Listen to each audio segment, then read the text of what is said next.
L'Épître aux Éphésiens.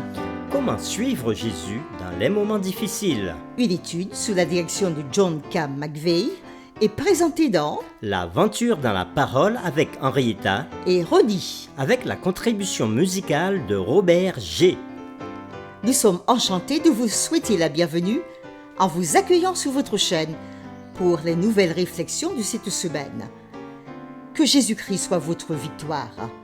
Que le Saint-Esprit nous instruise encore et nous rende forts alors que nous ouvrons à nouveau l'épître de Paul aux Éphésiens. Nous avons abordé le grand thème autour de l'épître aux Éphésiens. Comment suivre Jésus dans les moments difficiles? Et nous l'avons commencé avec la série 1, Paul et les Éphésiens. Puis la série 2, le grand plan divin centré sur Christ.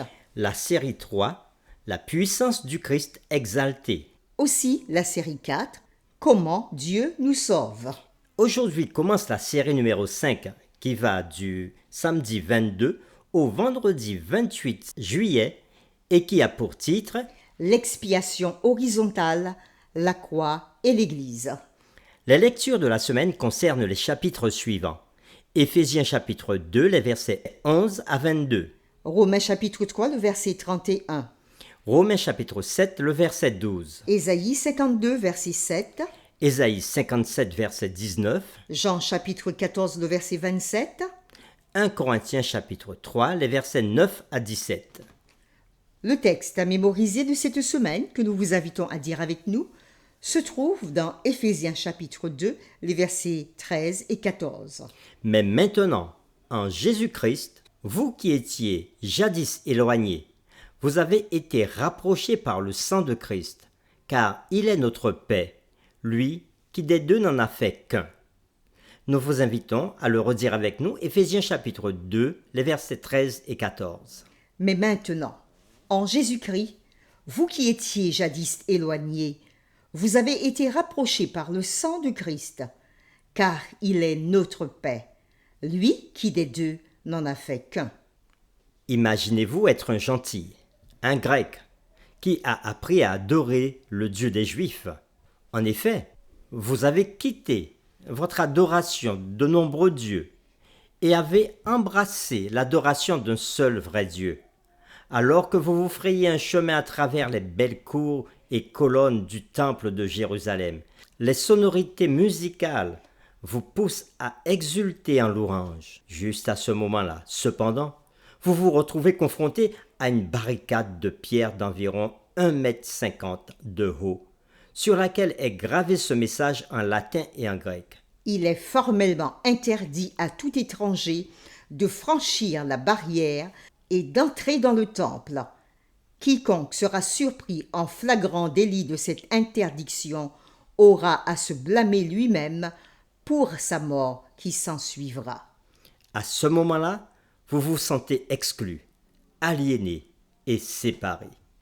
Dans Éphésiens chapitre 2, les versets 11 à 22, Paul voit la croix de Christ comme faisant une différence remarquable, détruisant de telles barrières et de tels murs.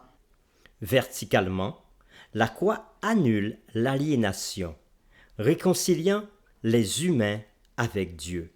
Horizontalement, elle réconcilie les gens les uns avec les autres.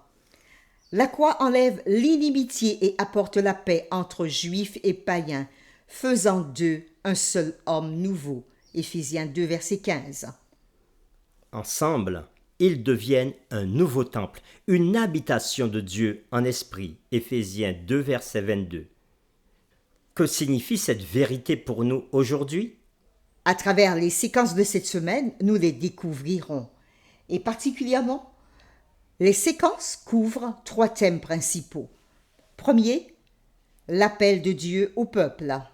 Deuxièmement, le salut offert par le Seigneur. Et troisièmement, le mur entre les Juifs et les gentils et construction de l'Église. Et les questions qui seront derrière toutes les réflexions de cette semaine sont les suivantes. Première question, Dieu sauve-t-il de manière égale tous les peuples? Deuxièmement, le salut est-il universel? Troisième question, qu'a fait Jésus des murs de séparation entre Juifs et gentils? C'est avec les séquences suivantes que nous le verrons. Le dimanche 23 juillet, rapprochés en Christ.